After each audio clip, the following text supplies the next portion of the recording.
I just want to give an early save the date for January 11, which will be our next closed Guantanamo rally at the Federal Building in downtown Los Angeles. Sadly, in this respect, nothing changes. There are still men wallowing in Guantanamo prison. It's a human rights violation of the highest order, and we will not relent until they are all free and that barbaric prison is closed. So please join us.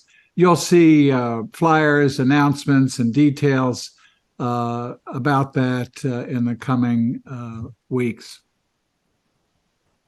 Thank you. And our holiday party on the 15th of December. Yes, that's a nice one to announce. We gather for our regular Friday forum, but it will be a holiday party this time, still on Zoom. Maggie, over to you for the reflection. Thank you.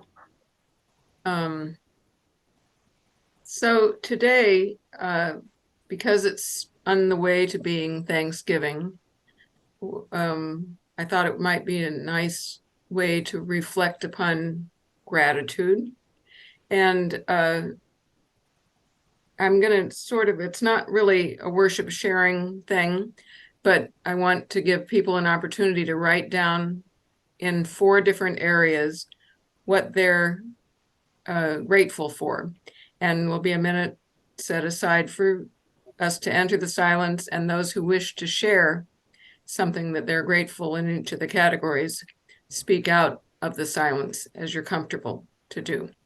But the idea is the first minute will be for gratitude in your personal family life. And the second minute will be for things in ICUJP that you have gratitude for. And the third is gratitude for the world. This is the one that's the hardest to really push for, but I'm sure there are people here who do have things that they're able to be grateful for on the wider spectrum. And then the final minute will be what do I hope for the future? What do I feel there's hope for our future? So we'll just enter into the silence, and I'll set the timer for a minute. And those who wish to contribute, this is a minute for gratitude and your first personal and family life.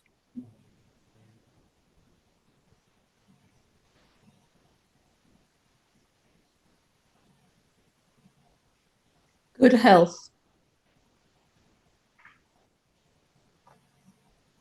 I have much gratitude that my nephew, Carl, who had a terrible motorcycle accident, Carl Magruder, we have a worship for him every morning at 7:30. I'm missing it today.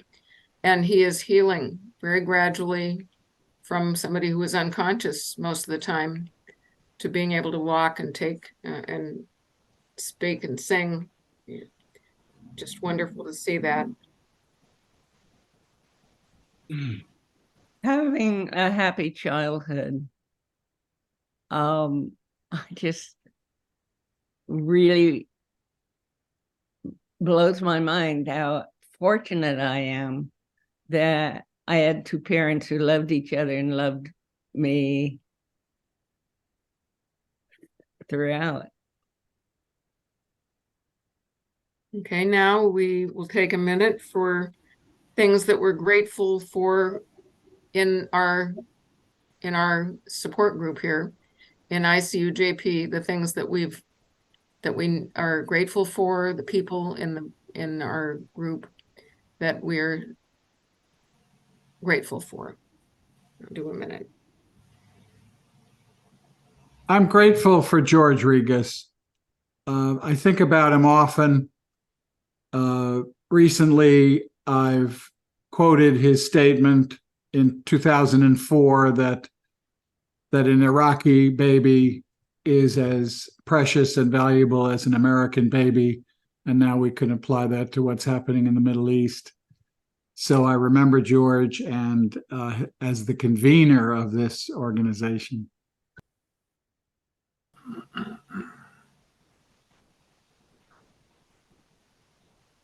I'm very grateful for Rick Benalis. We couldn't be having our Friday forums without him. He's self-effacing and dedicated and has a gracious spirit. And I really, really appreciate Rick. I'm grateful for my two primary support groups, ICUJP and the Quaker community.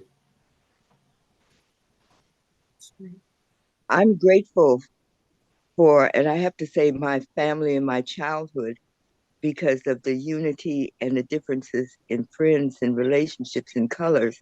And so when I come to ICUJP, had brought me back to all the different relationships coming together in unity and differences, but know that the highest and the best is the same. So I'm grateful for ICUJP. And Steve, I'm grateful for your work too. I'm grateful for it as a safe place. I'm not an American born. Sometimes I'm very careful when I speak to people because I don't want to be criticizing and sounding too critical of things. But this is a really safe place where I can express myself, and the things that we talk about and discuss here, quite honestly, for me, stay here. I have very few people outside who are even aware of it because it's just different from the rest of my life, and I love that. Next, we will take some time to reflect on, if we can think of something, gratitude for the whole world, the whole country and the world. I'm grateful to see so many people all around the world who are standing up for peace. Yeah. Same here. I'm grateful for people that are taking bold stances and coming out and showing leadership and courage to call out when things are wrong. I mean, I never thought in my lifetime I would hear leaders say now that maybe Israel doesn't have a right to exist. I mean, I never thought I would be hearing that from certain leaders. And then this lawsuit that was filed this week, I mean, it was just really brave from a legal perspective. So those are bright lights in some dark times for me. Yeah, I'm especially grateful for people standing up for Palestine, and not only the rest of us, but specifically Jewish Voice for Peace, and if not now, just shedding the light on the lie that if you don't support Palestine, then, I mean, if you don't support Israel, then you're anti-Semitic. And now we will have I'm time grateful for so many people just coming together to know that war is not the answer, but there is another way. And this is all colors, all nationalities that have come together to see their own energy of knowing this and being able to teach this. And just grateful that the world sees this, the peace power. And now there will be a minute for what are our hopes for the future. And some have spoken already of such things, but this is the time to contemplate that. As the youth, and for what we're learning now, that we can teach them that there is another way. And those that are teaching them about war are changing their mind and teaching their children and grandchildren, hey, they have a way, there is a way, there's another way. So I'm grateful to know that these young people are leaders. When I say young people, I'm talking about 20s to 80s young people. 20s to 80s. Well, I'm grateful for, I went to Washington, D.C. A little while ago, and I saw thousands of college and high school students from Jesuit institutions actually going to meet their legislators on October the 30th. So. Thank you all for participating and reflecting on these really important issues of peace and love and social justice weekly. And we hope to invigorate our group with all the new people who come and keep those of us who are coming here because of the support we get weekly. We're looking forward to wonderful speakers every week. Thank you. Thank you, Maggie. That was a great reflection. It really was. Anthony, are you introducing our speaker? Sure, I'd be glad to. Well, okay, and I do apologize, George, for this false start earlier. Okay, Anthony. I'm at a loss to say, other than George's career as not career, but his mission as a peace activist has been amazing, going back to the Vietnam War, his standing up for gay rights, his teaching internationally about peacemaking. I think of him as a real treasure in our Quaker community and our peace community. And I don't want to take any more time to introduce him other than to say I am just thrilled that he was able to come to us on short notice. He's really a committed activist. So I'm eager to hear what he has to say. We need creative solutions, and George is a creative guy. So look forward to hearing you, George. Thank you for the warm introduction, Anthony. And I so appreciate getting a sense of this group.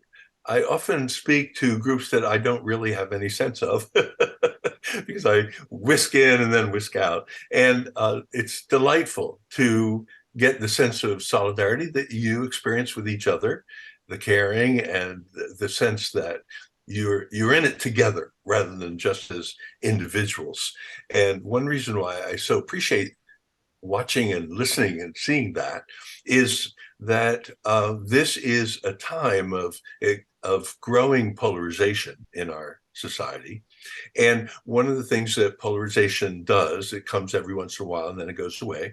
And one of the things that polarization does is it raises the anxiety on the part of people. And if folks feel alone, then they're very vulnerable, very vulnerable to that sense of insecurity. If, on the other hand, as you seem to be, people understand that connection really matters, then remarkable things can happen in a period of polarization. My academic field is sociology, and so I should warn you that sociologists tend to be obsessed with polarization, and because we're with every entity, whether it's as small as a family or whether it's as large as a nation, we're always looking to see how integrated is it as compared with how much conflict is in that social system. And of course, I'd been for a dozen years now tracking the increased polarization in our country. I expect it to continue and grow and accelerate. And I used to be very, very worried about that. I just really saw it as a negative. And so I was grateful when there were groups like yours that were banding together. Well, that's really great. That's going to be helpful to them. But the society as a whole is going to be an increasing mess.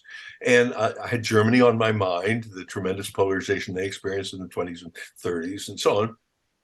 And though I got contradicted by that assumption when I was doing research for a book that ended up being called Viking Economics. It's about Norway, Sweden, Denmark, and Iceland.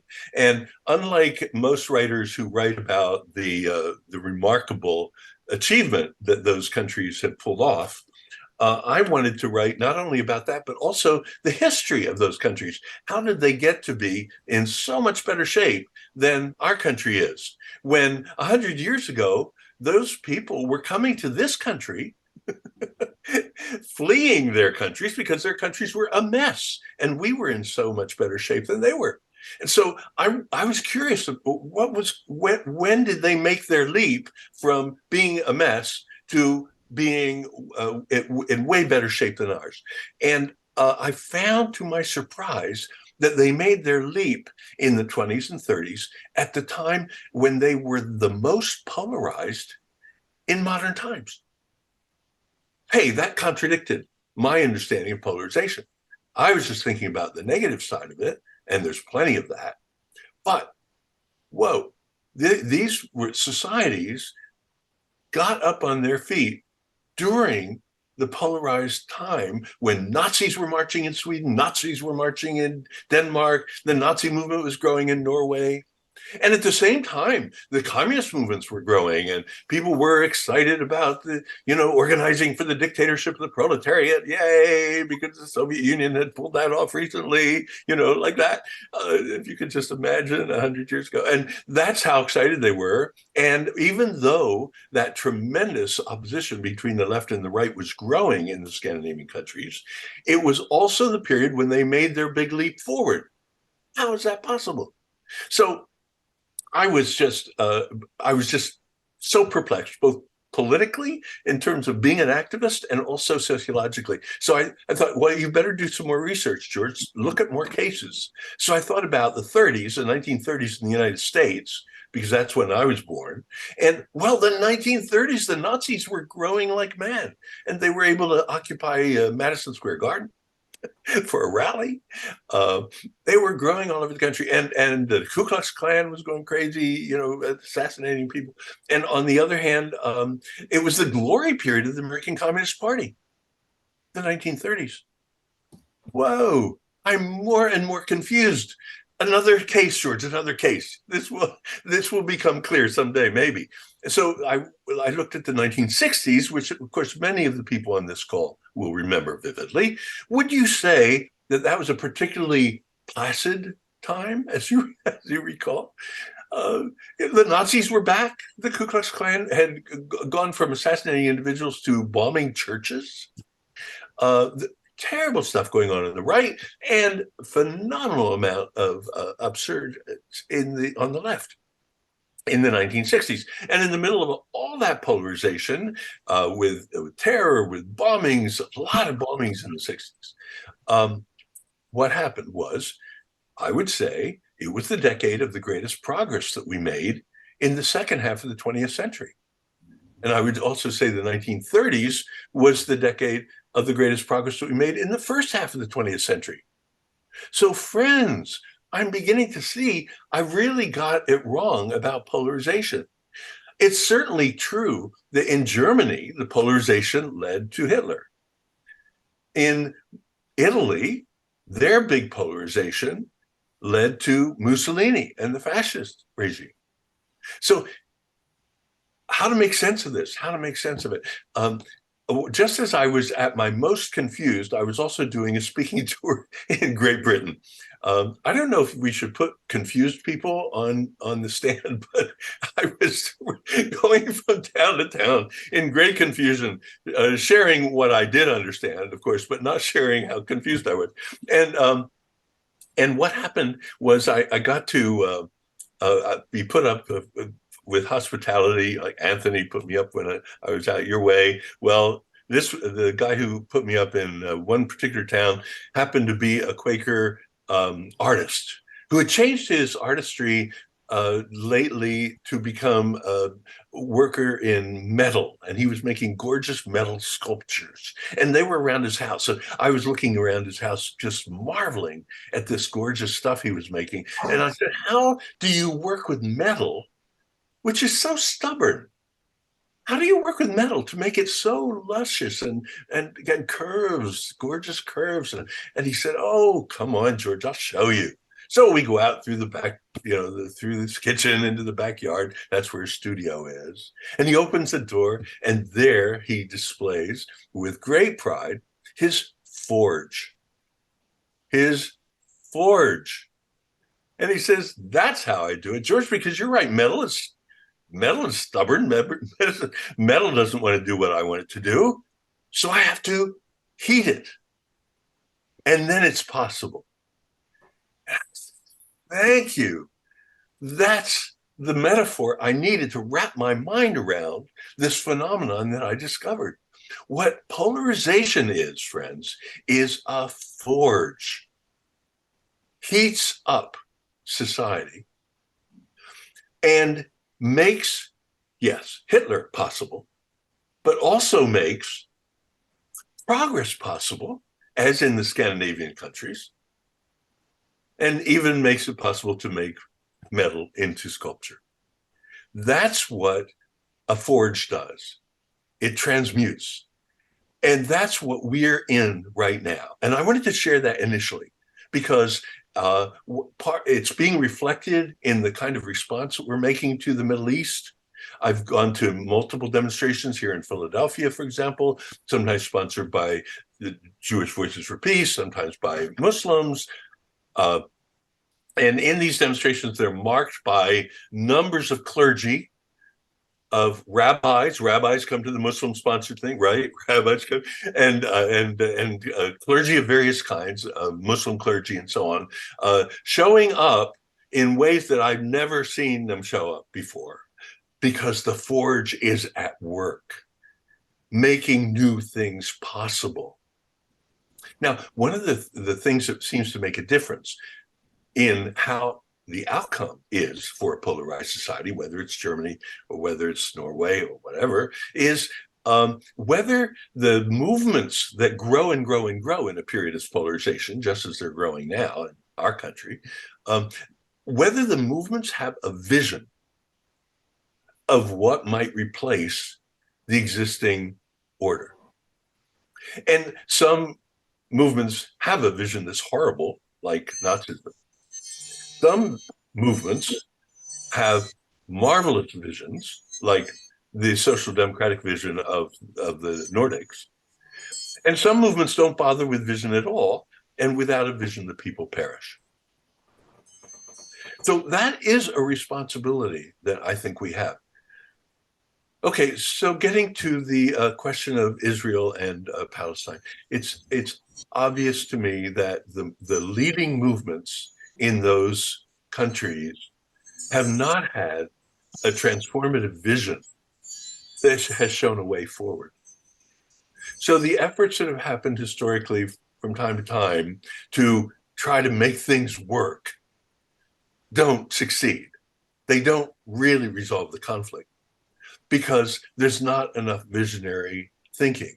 And not only does, it seems to me, as a non-expert in the Middle East, but one thing that occurs to me as a sociologist looking from a distance is that the vision that those folks, movements, that the movements in Israel and Palestine need to develop is not only a vision of what they want down the road. I mean, there have been some efforts of that kind, like a two-state solution and so on, but also both sides need to have, or multiple sides, need to have a vision of how they will engage in conflict with each other in a different way. That gets complicated because very often people think vision is only about the outcome that we want to reach down the road and not about, and how can we change our process of getting there such that we actually can get there? That's really, really tough. So that's the reason why I wrote the piece for Waging Nonviolence, which you may or may not have seen. Hopefully you will if you haven't seen it already. Because after 9/11 happened here in the U.S. with that horrendous terrorist attack on our country, I realized the U.S. had no, it launched a war on terror. So what else is new, right? That's what nation states tend to do, visionless. Nation states will launch a war on terror in response to, but that obviously was not going to work. In fact, I understand that some people in our government have been saying to the Israeli government, please don't make the same mistakes that we made after 9/11. So my point is that after 9/11, I realized we didn't have anything to pull out of our toolbox.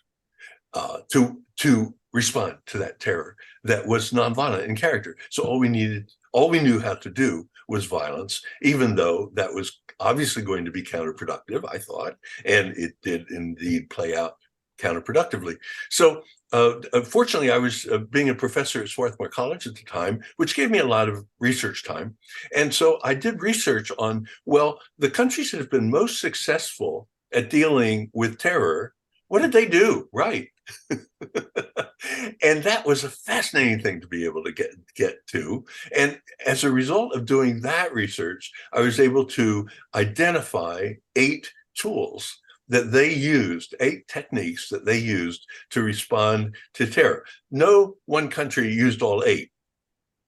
You know, country A would use technique 2 and 5. You know, another one would use 3 and 4, whatever. But I was able to compile successful nonviolent responses to terror, which is something that in the Middle East today, both sides obviously need. I mean, obviously, Palestinians cannot be successful in defending themselves violently, nor can, and certainly not by the use of terror, but neither can Israel successfully defend itself.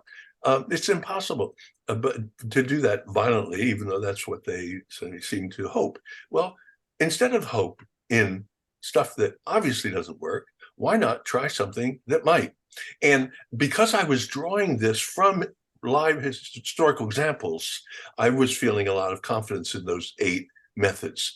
So the reason why I'm sharing that with all of you today is because you are obviously movement identified people, and you think of yourselves as activists. You're wanting to make a difference in the world, and yet I've found culturally, from a point of view of activist culture, that we've sometimes given short shrift to the vision side of things. Very often it's opposing this, opposing that, opposing the other thing. You know, I do the same. You know, I go to demonstrations and oppose this and that. But without a vision, we're probably not going to succeed.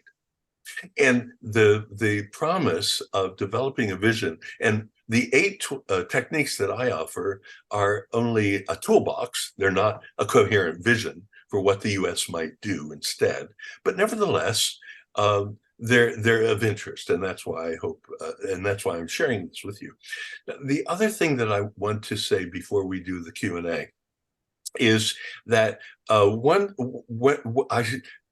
got so confident about these 8 methods that I offered a course on how to respond, nonviolent ways to respond to terrorism. And the course filled immediately. 35 was going to be my limit. Boom. The students were so motivated, right? You can imagine. So I said, okay, this may be the hardest course you will ever take in your life, because usually courses get graded by multiple papers along the way, whatever, or tests or something. I said, your entire grade is going to depend on your final paper. Your final paper is going to be a consultant's paper on how to deal with terrorist threat. And you will take the role. You have a couple of weeks to figure out which role you want to take, but you take the role in some country of that country's consultant on how to defend themselves, how to defend their country nonviolently. And if everybody wants to choose the U.S., that's okay with me. But I hope people will take, some people will say, well, I'll be a consultant to Israel. I'll be a consultant to something else. So that's what happened. I expected only half the class to return the next session. Everybody did. Everybody returned because they were so motivated. And so what we did week by week by week, I explained clearly as I could, because I was still researching what these different countries did, what these 8 tools were, and said, so there's another tool in your toolbox. And if you happen to choose Colombia, let's say, and you are working away and maybe a little stuck, hey, talk with your classmates, because your classmates may have found a way of using that tool in the Middle East or in Asia that will throw light on what you're doing in Latin America, whatever. And so it became a group of 35 consultants, operating all that semester, and they were having such a good time, and I was having a good time. But who would expect the Pentagon to call? The Pentagon phoned me up and said, George, we've heard what you're doing at Swarthmore. We want you to come down here and share that with us. Well, I'd only been to the Pentagon a number of times, but only to protest. Got arrested at the Pentagon once. Never thought I would be invited inside. That was a very exciting adventure, going through all the layers of security to get inside. But there was this group of brain trusters who were experts on counterterrorism, and they were sitting in a group of 10 people with their leader, waiting for me to come in and tell them of these 8 tools. That's what I shared with them, these 8 techniques. And I said, before I started sharing, I said, look, I am a professor who believes totally in feedback. I want you to show, the poverty of this or that approach that I have my students working on, because you're the counterterrorism experts, not me. And I expect a lot of critique. Okay, all right. So I laid out the 8 tools, and we had this moment of silence with people looking at each other, looking at me. I was looking at them expectantly. Finally, the leader, the director of that unit, looks at me and says, George, I know you're expecting negative feedback on at least some of the tools, but I know the body language of my gang here, and we all think this is great stuff. Whoa. I was so surprised. So I said, well, great, let's go see the president, because the president at the time was Obama. And I knew that Obama was a fierce intellectual who loved playing with ideas. And I thought I would love to go see Obama with a bunch of Pentagon people to, lay these 8 tools out to him. And the leader of the group said, he smiled broadly and said, well, you don't know how things work around here. Around here, things work like you never show up in the Oval Office with a proposal or something serious for the president to consider if you haven't checked it out with all the other departments. And the problem with these 8 tools is that they do involve other departments. They involve Commerce, Department of Commerce, State Department, obviously, and so on and so on. So we would have to go around and get a check off from each of these departments whose area is involved. Well, we know from previous experience of that this department says that's okay except for that, and another department says, well, that's okay but except for that, and so on. And by the time you get to the Oval Office, you've got pablum. You've got some lowest common denominator. Whereas the brilliance of these 8 tools is that it's the synergy created by these 8 tools that generates a vision that is intellectually coherent and interesting to us as counterterrorism experts. And so we won't do that. We won't go to the Pentagon. Sorry about that. And we won't go to the president. But anyway, thanks very much for your time. I thought you would get a kick out of knowing it got at least that far. It's not that I had expectations, because it's a military industrial complex. And, obviously the U.S.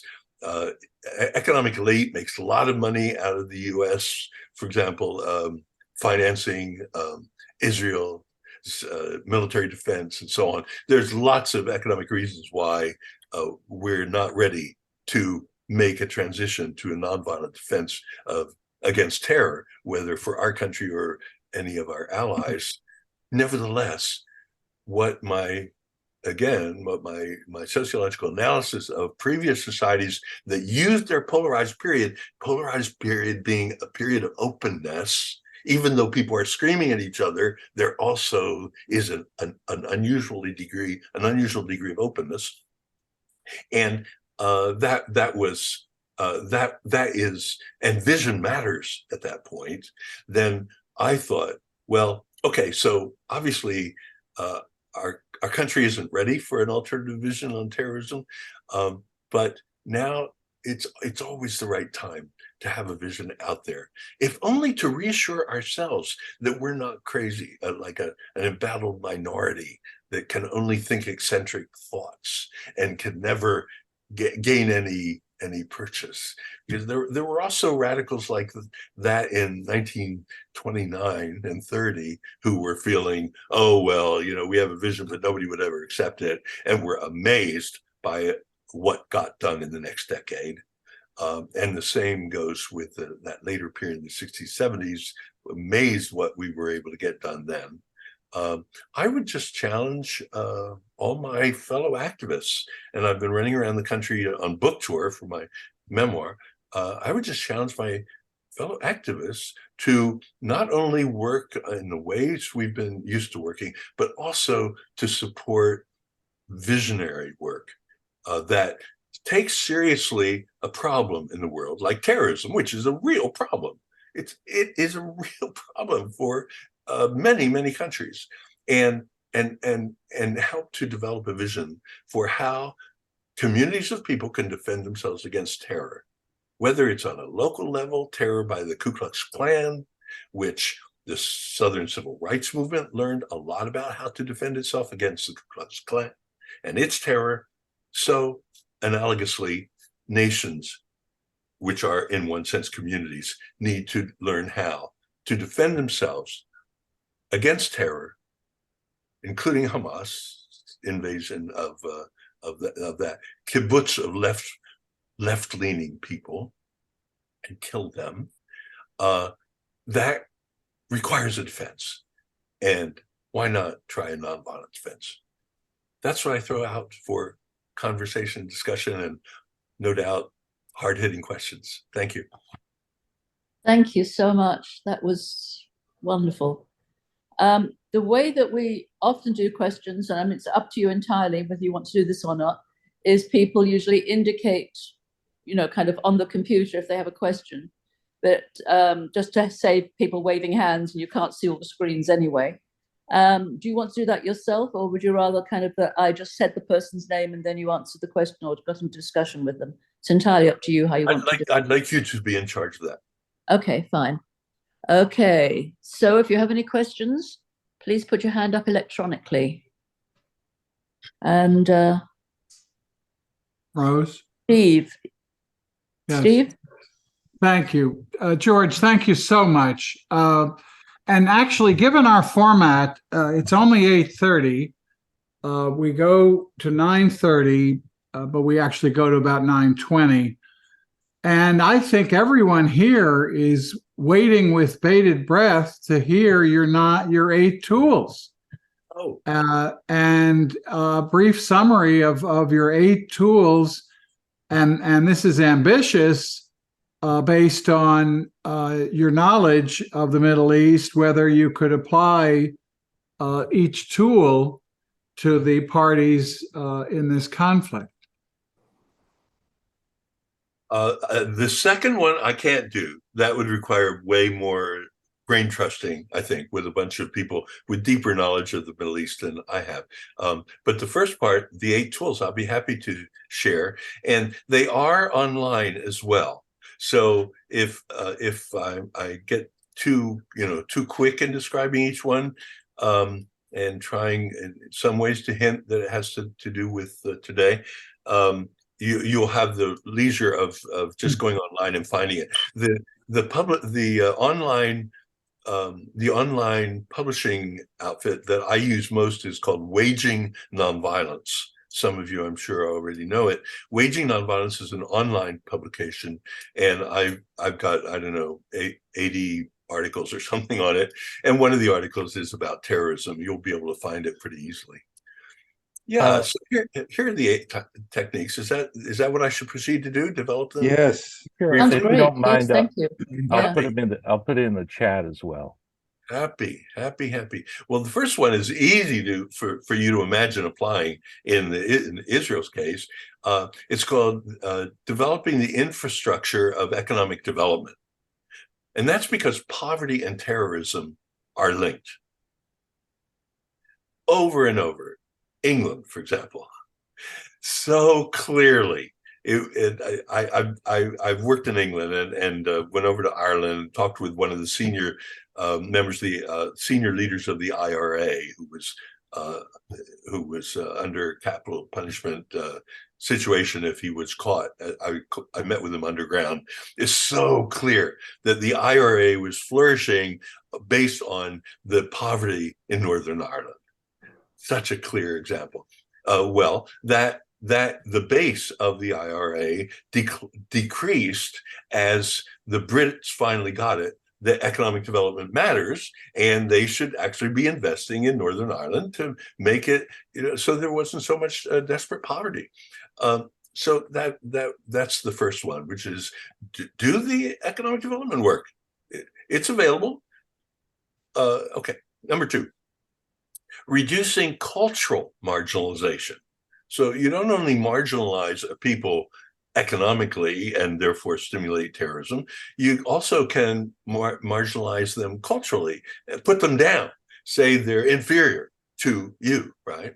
And then if you do that enough to people, if you disrespect people often enough, they will respond in some kind of hateful way, and understandably. So a specific example of where that worked very well was Canada, where they were subject to a threat from the Quebec terrorists for years and years and years, and finally figured out, oh, we could try not provoking them all the time by saying they're inferior to we Anglo types. Funny thing. So they tried that, and of course that worked. I shouldn't say of course that worked, but it did. It did. The base for the terrorism in Quebec melted considerably. So that's number two. Number three is to use nonviolent campaigns as a way of bringing nonviolence more to the surface as a tool. It's nonviolence is what can I say? It we're almost every society I know is brought up with this kind of violent culture, a culture that supports violence, that says when you're really serious about conflict, of course you're going to use violence, right? So the more nonviolent protest is going on in a society, the more people get, oh my gosh, they got that through nonviolent struggle. Whoa, they got that through nonviolent struggle. And that then influences the larger scene, because more and more people say, whoa, we got something nonviolently instead of violently. And that was very important in the civil rights movement, because there were always Black people in the Deep South who thought, we're going to have to use violence against these people. We're dealing with the Ku Klux Klan. It's the longest running terrorist organization in the United States. And that's what we're dealing with in Mississippi. That's what we're dealing with in Alabama, right? And then there were King and the others doing nonviolent, getting stuff done that way. And the attraction of terrorism as a tool, as a means of standing up for oneself, lost its energy. It lost its attraction. And in fact, the civil rights movement, I think people way too often, at least younger people, overlook how much we can learn from the civil rights movement in terms of dealing with terrorists. The civil rights movement is brilliant in handling a terrorist threat. I know that personally. I was one of the trainers in 1964 when we trained about 1,000 young people, students from the North, to go to Mississippi to do voter registration, knowing the Ku Klux Klan was down there waiting. As you know, three of our young people were killed very quickly. The first week, we did a 2-week training. The first week's gang went down there, and already 3 were killed by the time we did our second week. So the violence was real, and the Ku Klux Klan was defanged to an amazing degree. I was amazed at the time by the degree to which we were able to defang the Ku Klux Klan through nonviolence on the part of the movement. And that story, I don't think is well known. It's probably well known in your generation, but I don't think it's well known generally in the movement. And certainly my experience with young people in running around the country, as I've been doing on book tour, is that lots of them do not know the civil rights story. Okay, that was number 3. Number 4 is, I'm talking very fast, maybe too fast, so please intervene and slow me down. But 8's a lot. And you'll be able to read this anyway. Waging Nonviolence is the publication where it is. So number 4 is to encourage conflict. Culturally, we have, especially in upper middle class socialization processes, a lot of diminution of conflict, a lot of emphasis on no, less conflict, that's what we need. I'm lucky I was brought up working class, which tends to be much more prone to fighting things out, physically or not, whatever, argue. My dad was an amazing arguer. And that, but I often travel in professional middle class circles where that's not encouraged. People get upset, and often among peace movement people, there's a lot of that kind of, oh, we had such a big argument in our meeting, that must have been a failure of some kind, instead of, whoa, that's exciting, there's some drama there in your meeting, wow, that's exciting, let's have more of that. So it would pay off. I don't know about Israeli culture enough. I don't know enough about this to be able to apply each one in these cases, but those of you who do know more can use your imagination for that. And it's not that all 8 need to be used. What my students found in applying these 8 tools to, for example, Colombia, which has a terrible history of terrorism and so on, is that they tended to use about 3 or 4 tools, sometimes 5, in developing their strategic package. Number 5, post-terror recovery programs. So not all terror can be prevented. So anybody defending against terror needs to know it's like crime. You can't prevent all crime. Well, you can't prevent all terror.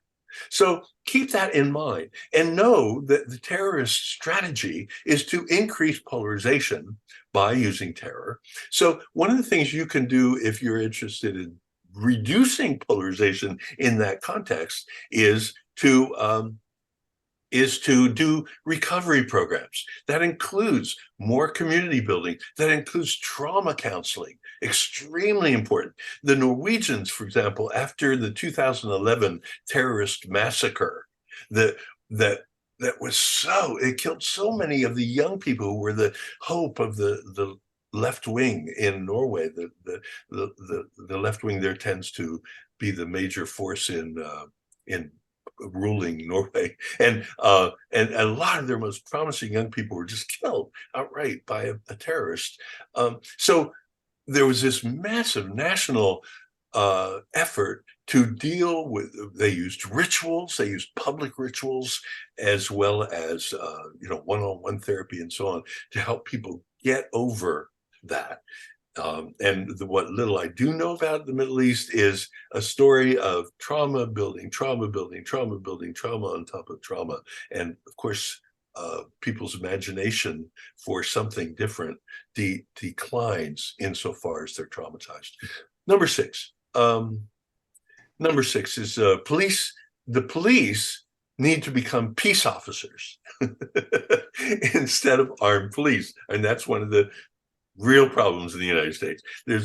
It's ridiculous that this many years of successful non-armed police in Scandinavian countries, and Britain disarmed their police, 100 years ago, we still think police have to be armed. The Icelandic people long ago said that's ridiculous. Police, of course, shouldn't be running around wearing weapons. So that's another thing, to develop a culture that doesn't support guns. And then that's a whole big story for the U.S. But anyway, we're talking about Middle East, so we're kind of holding that in our heads. Number 7 and 8. Okay, first 7, policy changes. Policy changes. Very often governments make choices that invite a terrorist response. And my friends who've studied Israel more than I say that Israel has a history as a nation state of making choices that almost beg for a terrorist response. It makes this highly predictable. A U.S. Air Force consultant wrote a book describing, after we made so much of a mess after our 9/11 experience, he, 5 years later, published a book U.S. Air Force consultant, I mean, very much not a pacifist, who described how much our policy choices in other countries have increased the terror threat as a direct result. Amazing. So don't do that. And then number 8, negotiation. Governments often say we don't negotiate with terrorists, but usually they're lying. Governments lie a lot. And usually they're lying when they say we don't negotiate with terrorists, because of course they do. And so negotiation is obviously a hugely important thing. But I don't make much of that because that's a well-accepted understanding. Whereas the previous 7 tools or techniques that have been used in successfully by some countries, the previous 7 aren't as well known as negotiation is. So that's as fast as I've ever done it. I can't believe I did that. I hope it's helpful. It was extremely helpful. Thank you so much. That really opened my eyes, and I thought of other examples when you were saying them, and just incredible. Thank you so much.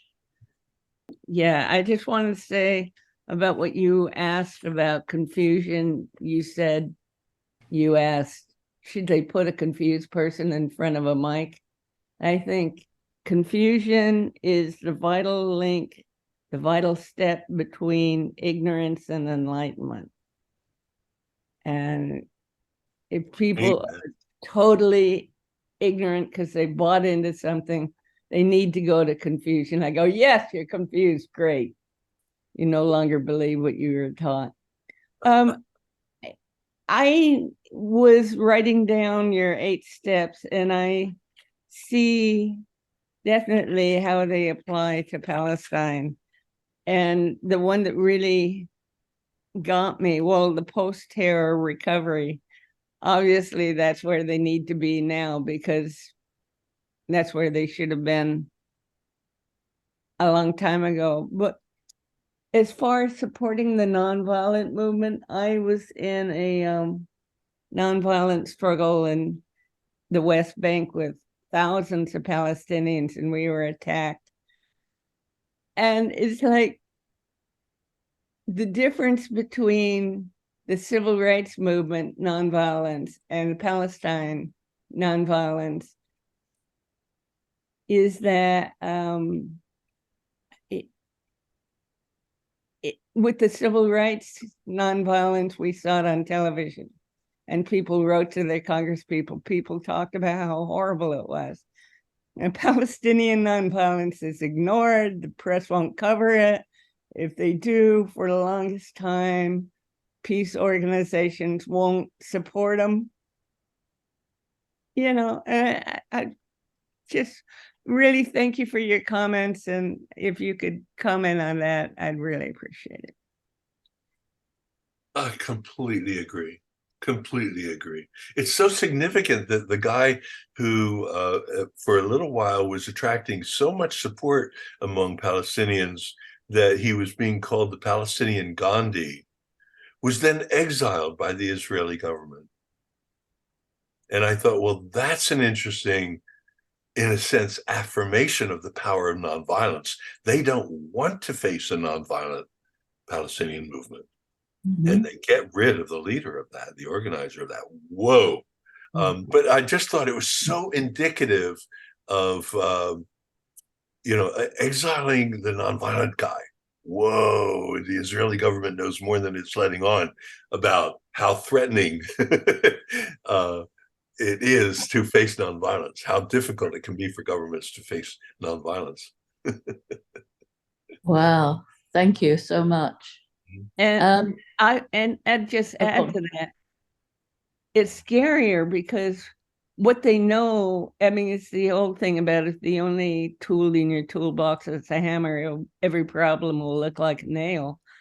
They know how to deal with any kind of violence, is massive, massive, massive violence in return, but they can't deal with nonviolence. It's just not a tool in their toolbox. Right. Yeah. Thank you.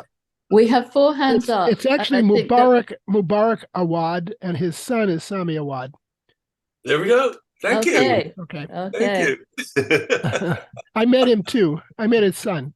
Yeah. Yeah, we have 5 hands up now, and I've got a feeling they're all going to be deep in questions. So we need to kind of move a little bit. Incidentally, I cannot believe you're 86. I had you pegged for about 70. Really, I mean, you look incredible. Thanks. Thank you so much. This has been just amazing. And I wanted to add, in addition to exiling the nonviolent gentleman you were speaking about, one of the things the Israeli government has done too is to vilify the BDS movement, which is another nonviolent way that Palestinian rights movement has been trying to organize. That's right.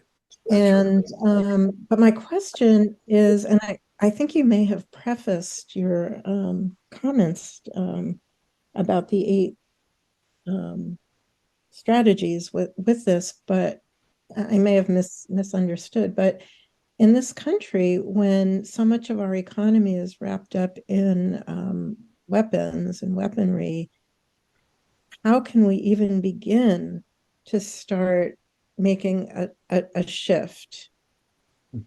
And that's kind of where my heart is feeling really, really heavy right now. Right.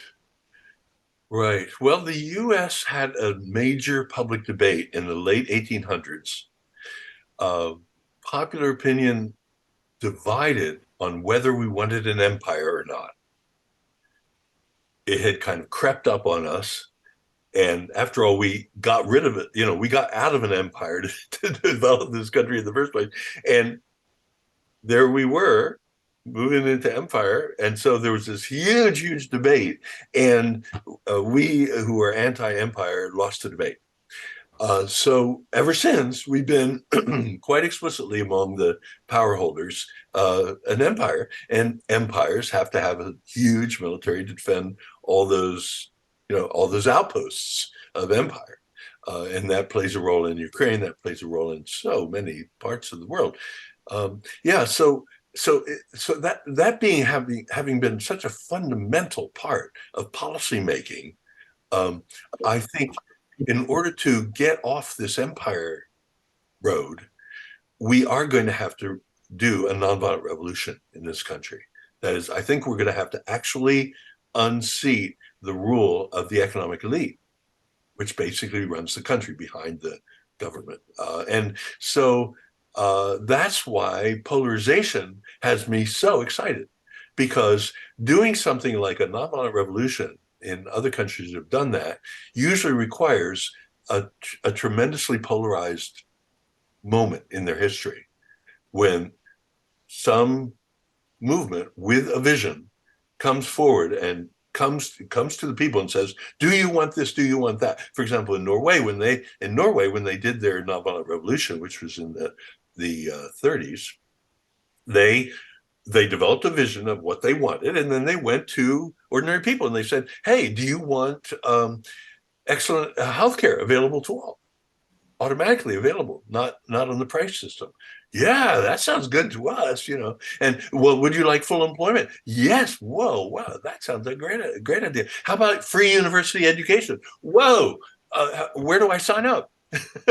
And so they developed a very, very broad movement that was that made it possible to overthrow the power of the economic elite, which stood, they did have parliaments, they had free elections, but the parliament was steered by the economic elite. And they figured that out. And they just told the people, well, if you like this vision, you're going to have to sweat for it. The workers are going to have to be willing on going on strike again and again. They'll have to team up with the farmers. There's this old history of snobbery toward farmers by the workers. Guess what? You have to get over that. It's the Norwegian equivalent of our racism. You're going to have to get over it. You're going to have to get together with another group that is also suffering today, because they, it turns out, want the same vision as you do. So let's get together, and together we'll have the numbers, and then we'll engage in nonviolent struggle over and over and over, and we'll push the economic elite out, and we will take charge, and we'll be a democratic country. And that's exactly what they did. And that's what they did in Sweden. Denmark was first, and then Sweden, and then Norway. So you might like to read, I actually, it's a very stirring and inspiring book that I got to write on Viking economics, because I did include the history of how they got there. It's not enough to salivate about somebody else's system. For me, I want to know how they get there, and because I want to have a chance to get there too. And we have a chance to get there, but it requires polarization in order to be able to amass that kind of coalition.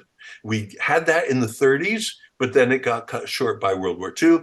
We were developing that in the 60s and 70s. So many liberation movements, even the Gray Panthers, the old folks, were organizing a militant, nonviolent struggle for dignity for older people and stuff. It was just such an exciting time, as you remember. And well, polarization is happening again. That's a gift to us if we choose to use it. So I've just finished a book tour, 20 states, 40 cities and towns. Everywhere I went, especially among young people, especially among college students, when I explained how polarization works and that this is their time that's coming, because the polarization is going to increase. This is their moment. They completely lost the anxiety on their faces when they walked in initially, because young people are so anxious now, and justifiably. And they realize, wait a minute, this is our time? You mean we happen to get born at the right time instead of the wrong time? And this is our moment? So for us older folks, I think we have to, if we believe this view of polarization, which I don't expect you to accept just because of this brief encounter, but I have written about it on Waging Nonviolence, so you can read more about it. But if you take the view that I do, that this expands the opportunity. Black Lives Matter was not an accident. It was happening during a period of polarization that we got Black Lives Matters. That it was polarization that keeps producing more and more upsurge. We have way more response to the Israeli conflict now than we would have 15 years ago, because things are loosening up. That's good. That's good for things to loosen up, because we need to loosen enough to build a nonviolent revolutionary movement, a mass movement that can take on the economic elite at last and reverse the decision to have an empire. And then we'll be able to handle the military industrial complex. But as long as we've got the empire and of course, our legislature and so on completely locked in by the economic elite, as long as we have that, there's no hope for us to let go of present policies, including arming Israel like crazy, right? Because they're part of the empire. Wow, thank you. Dick Bunce, you were the next to have your hand up. I definitely have a question. I want to be sure to ask it, but before that, would you just do me a quick favor? I was apparently dwelling on your point number 3 when you got to point number 4 and missed number 4. Could you just kind of name that, and then I think that'll come back. What is number 4? Number 4 is to educate people and train them to engage in conflict. That is not to suppress conflicts, but to encourage people to engage and regard conflict as a positive. We got to that point some because of the influence of the civil rights movement, Dr. King articulating conflict as a measure of maturity, of spiritual maturity. Right. We can wade into the KKK with confidence because we're pro-conflict. The sword that heals is one of the phrases that came out of the 60s, that nonviolence is the sword that heals. I think it was Dr. King who said that. It's the sword that heals. Well, if we deny that there should be any kind of swords, then that kind of denies the sword that heals. So I think that makes total sense. Thank you very much for that. Now, here's my question. Right. In the 30s, there was some aspect of that Great Divide that were hopeful to progressives. And in the 60s, many of us were part of that, anti-war, pro-civil rights and so forth. And so we were hopeful that whatever division we were introducing would lead to a breaking open of the establishment and some real change. However, the divide that we now have is the far right challenging the establishment. Now, I've always been involved with is challenging the establishment from the left. Now we have a challenge from the right, the extreme right, even. Yeah. So I find it difficult to find hope in that. I mean, where is the hope when an establishment that is already an empire is being challenged by an even further right force? So where's the hope in the far right being so opposed to the government? Yeah, They're that's the question. potential allies because I'm opposed to the government. The government runs the empire. The government maintains the situation where billionaires can become trillionaires. So I'm opposed to the establishment. They're opposed to the establishment. A lot of the people who've signed up for the right, I'm thinking of rural people in some of the rural states. I'm thinking of a lot of working class people, have not had folks explaining to them how things really work. And so they're like the working class Ku Klux Klan members in the Deep South who thought, well, the enemy is Black people. The enemy is Martin Luther King. That's who the enemy is. And a number of them came to the realization of whose side they could really be on. We haven't been doing that work. Liberals tend to shy away from small towns and large states. We tend not to be out among those folks, whereas, especially through the evangelical churches, there's been a tremendous lot of political education that's been going on for years among rural and some urban working class people. And so this is not sudden. It's been developing over time. And I've been really disappointed about that. Being brought up in a small town and working class, I've felt, that a lot of urban liberals have been really neglectful of large slices of the population who have everything to gain. If, for example, just as an example, when Obama said his premier goal was a better medical system, and both houses were controlled by the Democrats, right? And a majority of Americans said they wanted Medicare for all. That was the Democratic Party's moment. That was their moment. What did they do? They rejected Medicare for all. They walked away from Medicare for all because the economic elite told them to. There's too much profit in our medical system. They didn't want to give that profit up. So the Democrats, who could have brought Medicare for all under the Obama administration and won over zillions of working class people, including in the rural states where now rural hospitals are closing like mad, maternity wards are closing. All of that could have been avoided. And just like the Democrats under FDR, by passing Social Security, got a lock on the working class for years and years and years after on voting, the Democrats could have done that again under Obama, gotten a lock, and the right wing would not have been able to attract working class. But the Democratic Party abandoned the working class. Well, if you abandon the working class, then it's going to turn to people who aren't abandoning them. It's going to turn to people who are promising something to them and giving them a reason to be angry. And they have so much reason to be angry, but it's not the reason they've been given. So I consider the current situation to be an anomaly. It's misunderstanding the Democratic Party. It's imagining the Democratic Party is a good thing. It's a kind of pablum allowed by the economic elite so that there's some kind of for the empire, but it's not anything to put our hopes into. In my view, it's been shafting the working class, which tons of people know. Now, last again, the labor movement is developing. It's developing. Why? Polarization supports the development of movements. This is our opportune time. We need to forget about the Democrats. We need to pay attention to the people that the Democrats have abandoned, and reach out to them. I'm also admitting that I do have a noon appointment, which is why I lost touch with you there for a minute. I didn't have any idea that my meeting with you was going to go for so long. So I'm wondering if I've shared enough provocative input. I've tried to be a little bit provocative, maybe, but I wonder if I've given you enough to chew on so that I could be excused for my next next appointment. Well, we will be very, very sorry to lose you. You have really got my brain cells moving.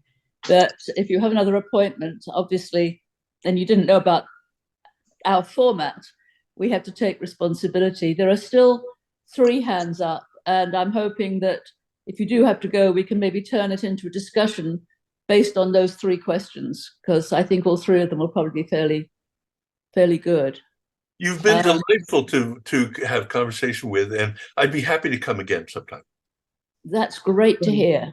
Thank you And so when much. can you get your 8 points again? Well, No, they're in the chat. Yeah. they're already on the chat.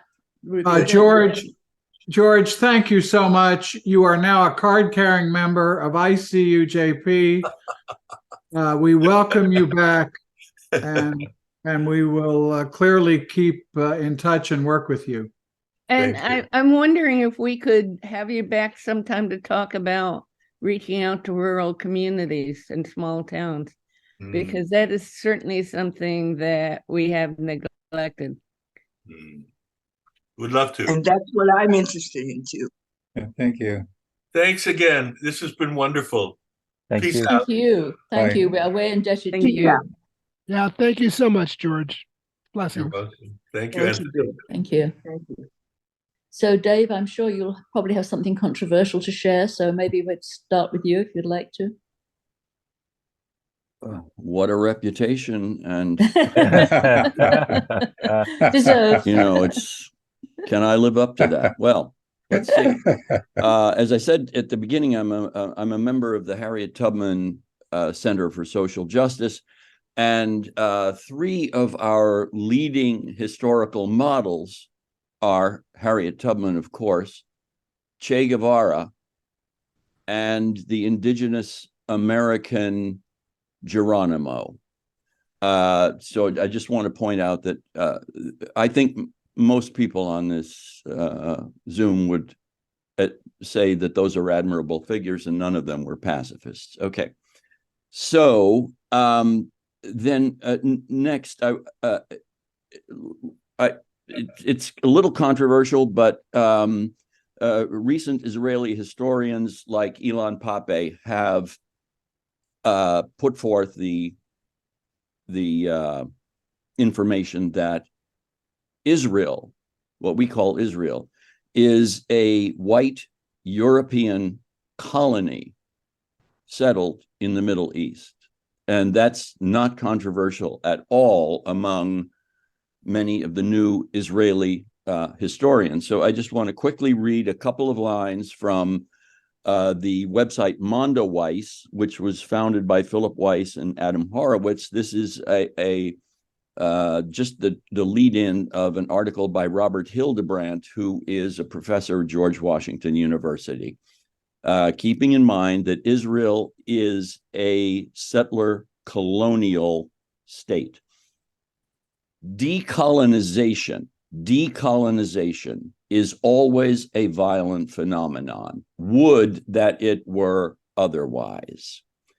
And Robert Hildebrandt says, I want to believe that mass protests, strikes, and boycotts will be more effective than violence at liberating the colonized.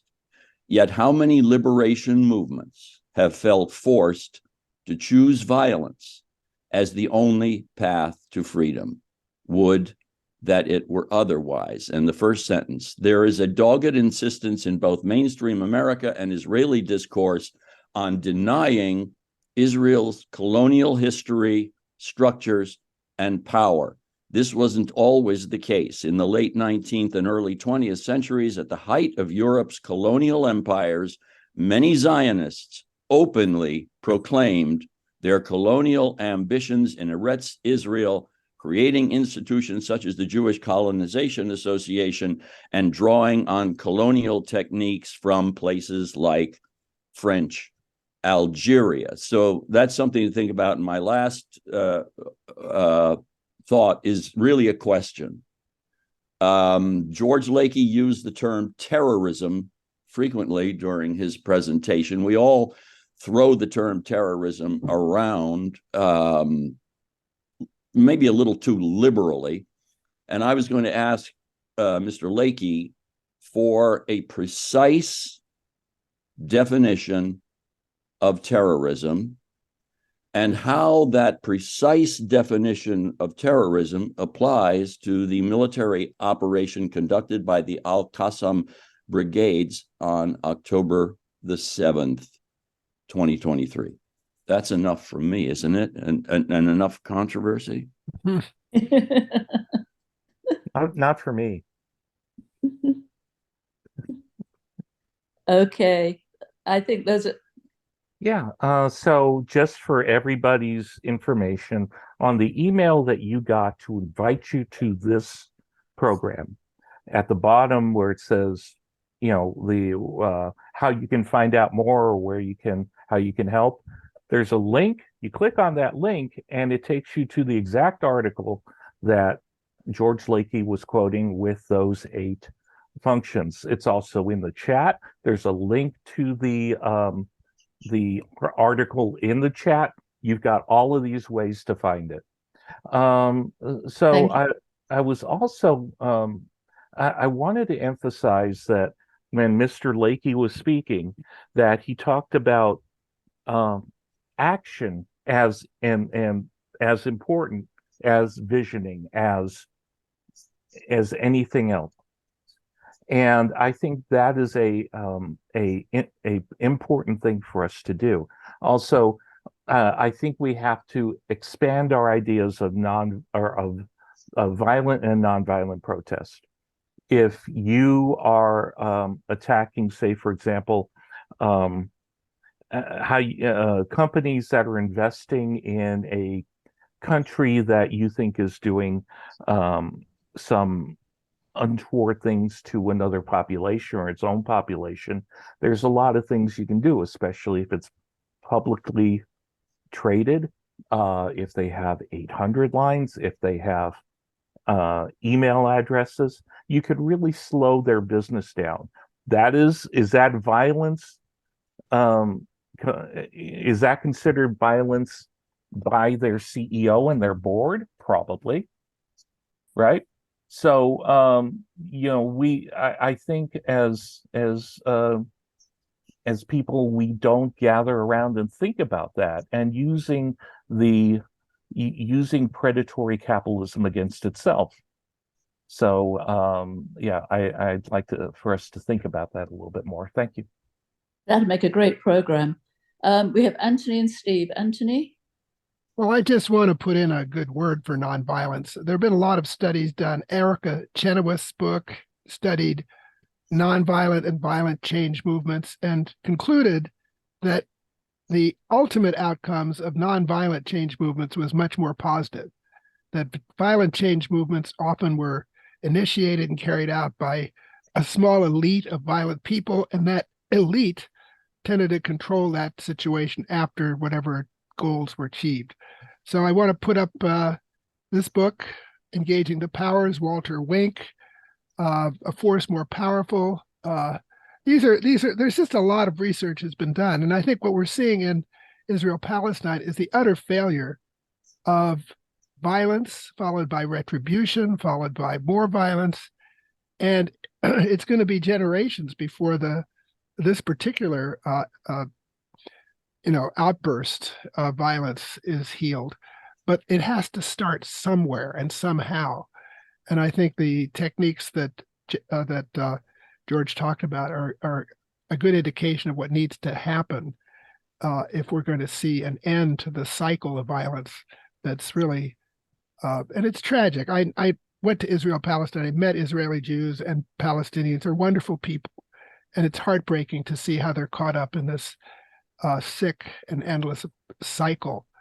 So, yeah, I'm really glad George reminded us that there are alternatives that will and can work.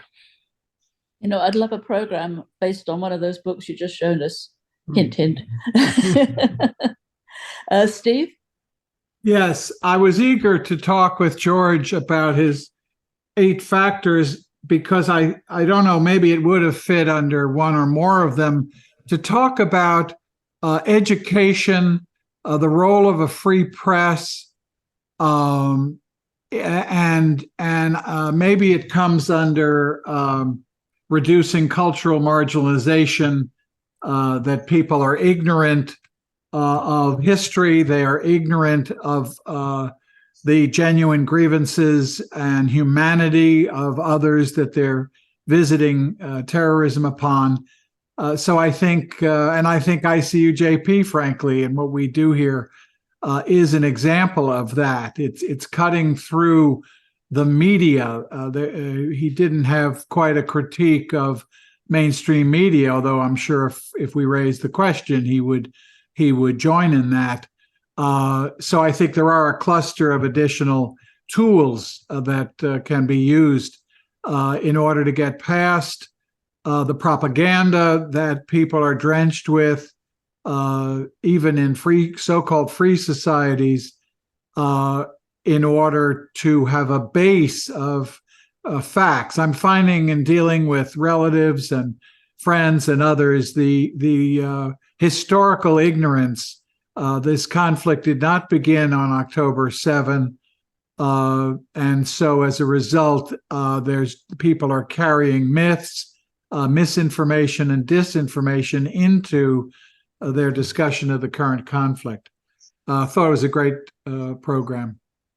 Thank you, yes. And it really resonated with me when he said that students he talks to didn't even understand the civil rights movement, which is rather recent, I think.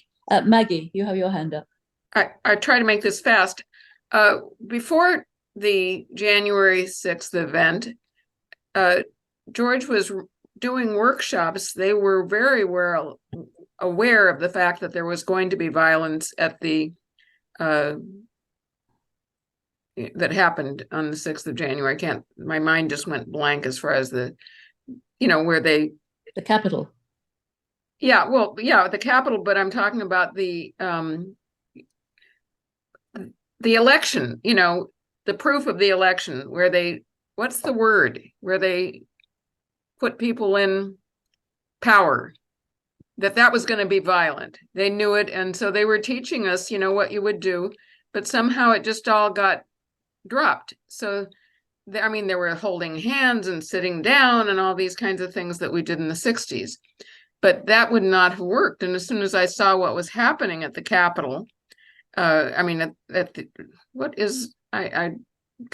not making myself very clear. We know what you mean. But we know what you mean. Still, it totally did not apply. None of the nonviolent techniques that he was talking about applied to this January 6th event. I can't think of the name. Inauguration? Yeah, the inauguration did not apply. When the violence started, there was nothing that could be done because they dropped the ball. There was not an organized plan to really be there and take action, nonviolent action. Thank you. Sorry. Thank you. Thank you, Rose. Another example of a very light touch, but such good facilitating today. Maggie, what a wonderful way to kick us off and cause us to reflect in the midst of your reflection. And thanks everybody here.